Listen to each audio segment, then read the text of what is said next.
Oui, bonjour les amis, c'est Fabien Klimenko de Cannes, j'espère que vous allez bien. Je vous fais ce court audio pour vous parler de l'après 17 janvier 2020. Et je suis convaincu, le 17 janvier d'ailleurs c'est une date très importante.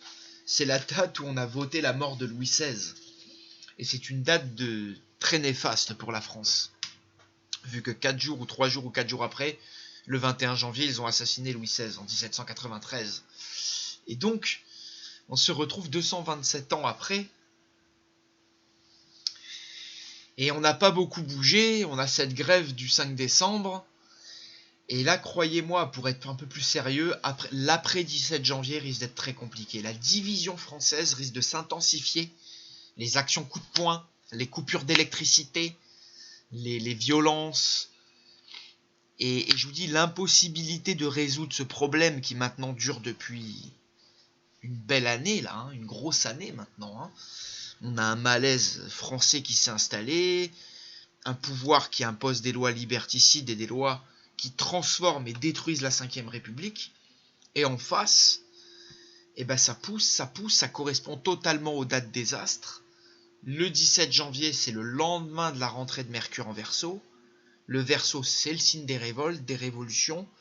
On peut prévoir une révolte des professeurs, des étudiants, des taxis, des blocages de partout, des coupures d'électricité, et peut-être un bordel qui s'intensifie beaucoup plus sur la deuxième moitié de janvier 2020 que sur ces derniers mois encore.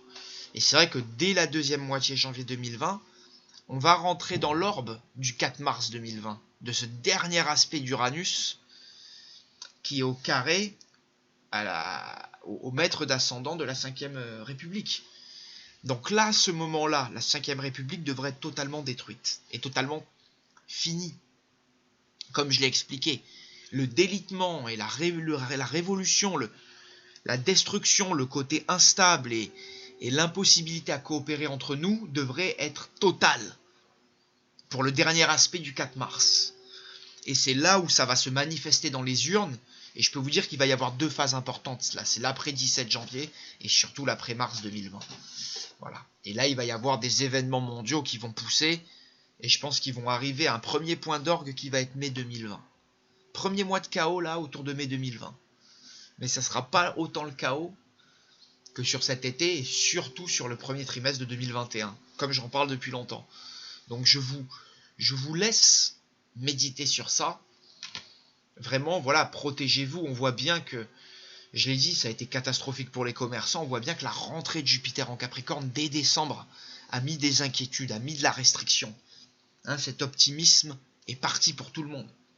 Et au niveau financier, on l'a ressenti. Voilà, et c'est quelque chose qui va perdurer vraiment sur l'après 17 janvier 2020 et sur l'après-mars 2020. Et je vous dis, les choses pourraient se corser dès l'après-mars 2020. Et je vais en parler dans pas longtemps. L'après-mars 2020 pourrait être très très compliqué. Au niveau contestation sociale, au niveau vivre en France.